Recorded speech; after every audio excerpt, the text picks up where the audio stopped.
The month of May is National Arthritis and Osteoporosis Awareness Month. And with 1 in 4 adults affected by arthritis, myself included, I have osteo, and half of women over 50 at risk for osteoporosis-related fractures, prevention has never been more important.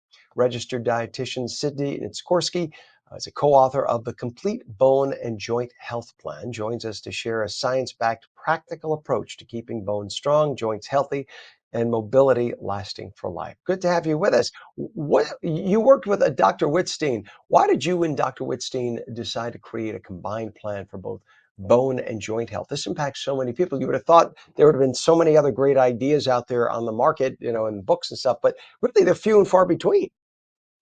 Good morning. Yeah, thank you for having me. So Dr. Wittstein and I have known each other since we were 12. We did gymnastics growing up together, a sport that's wonderful for building bone mass, but really tough on the joints.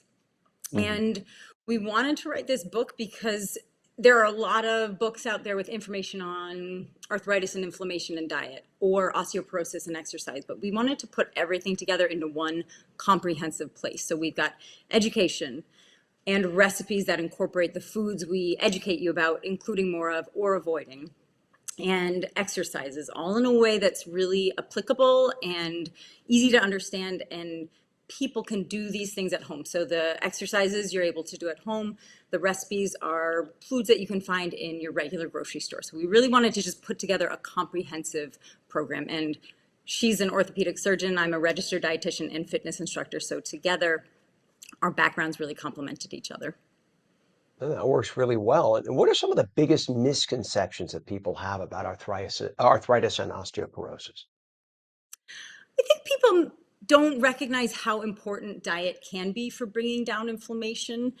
There's so many things that we can do. And when you think about arthritis and diet, there are really two camps: foods that you want to include more of, the anti-inflammatory foods, and foods that you want to take out that are pro-inflammatory. So for including foods, and these are all things, Ken, if you said, Sid, I just want a healthier diet, what should I do? These are really all things that I would suggest. So including more fruits and vegetables in your diet, having lean animal protein, so fish and poultry and eggs and skim dairy products, having plant-based proteins, having whole grains that contain a lot of fiber, including anti-inflammatory spices like turmeric and ginger and cinnamon, and then including healthy fats like olive oil and chia seeds and nuts and seeds. And then taking out the foods that are really pro-inflammatory that you don't want as much of. And this is where sometimes I lose friends, but foods like red meat and processed red meats, especially like sausage and pastrami. And, I know a lot of fan favorites. Salami. Yeah.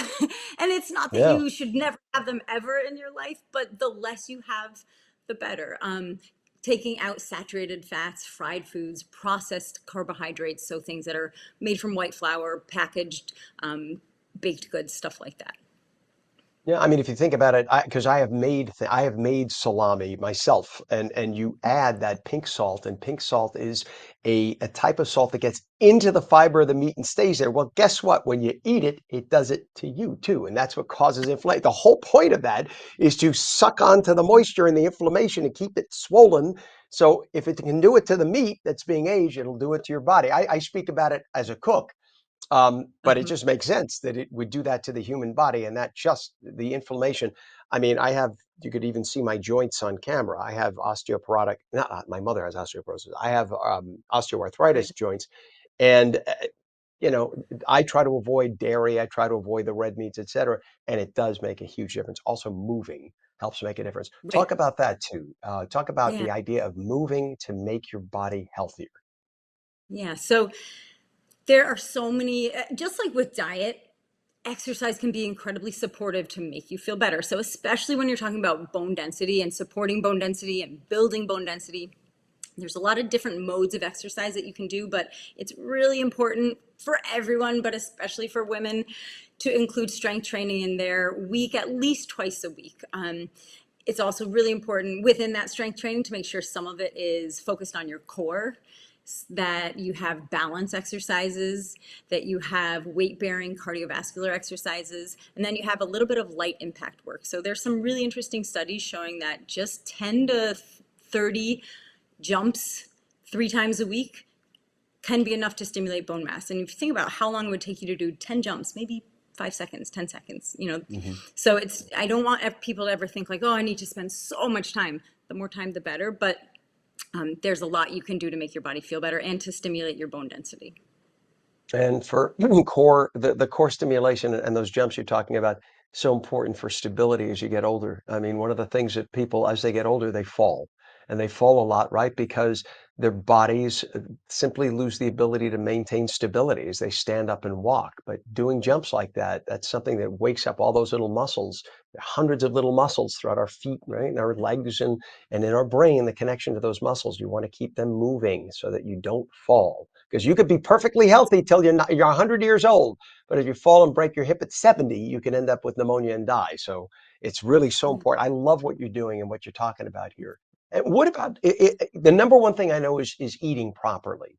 But they've got to be a few supplements that people could take. They don't have to have 100, but what are some supplements you think people over 50 should consider and talk to their doctors or their dietitians about taking?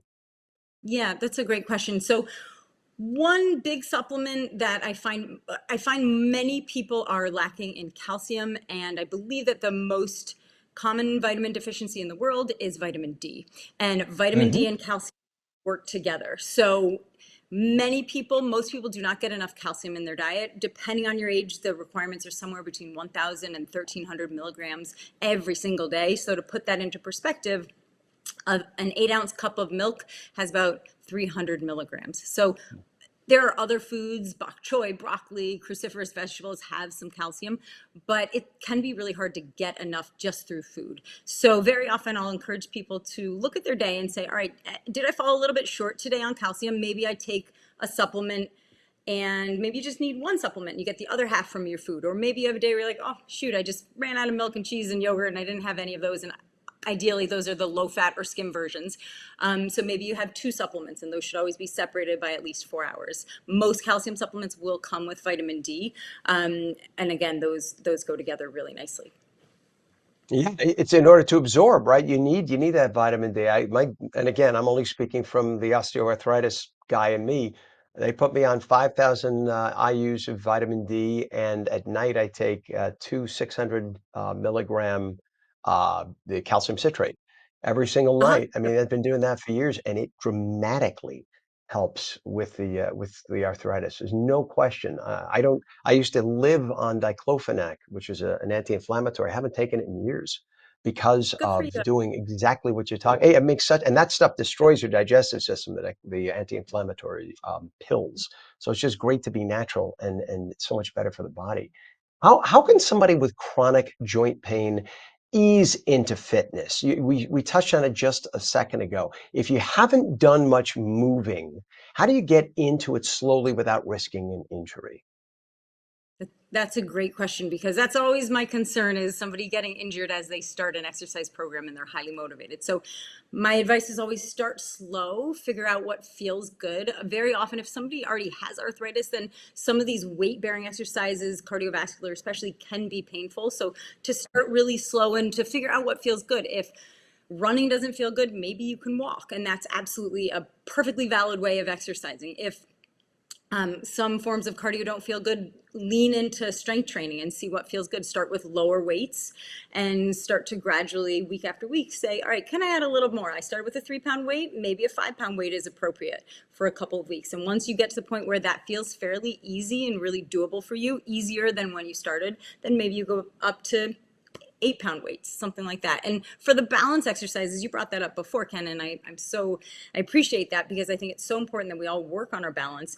You can incorporate that many ways into your day. So maybe when you're strength training, you stand on one leg as you're doing a bicep curl or an overhead press, or maybe when you're brushing your teeth, you stand on one leg, just to challenge yourself, something that you do every day. So right leg in the morning, left leg in the evening as you're brushing your teeth, or while you're waiting for the bus, or you're watching your kid or your grandkid's soccer game, you stand on one leg and trace some circles with your leg, do the alphabet, any way of throwing yourself off balance in a safe way. So make sure, there's nothing on the floor around you, but just starting to incorporate little bits of exercise into your day. Awesome. Awesome. What's your website so people can get more information, Sid? So my website is just my name, sydneynitzkorski.com, and our book, The Complete Bone and Joint Health Plan, can be found on Amazon.com and barnesandnoble.com. And it came out this Tuesday. We're so thrilled about it. We're getting some wonderful feedback. And you should be. This is awesome. I'm excited for you, and I'd love to have you back on. Please, we could do a whole half hour easily on this. This is great and Love that. very important. Co-author of the Complete Bone and Joint Health Plan, Sydney Nitzkorski. Thank you for joining us. Say hi to the doc as well for us, and we'll have you back again. Good to have you on. Thank you so much, Ken.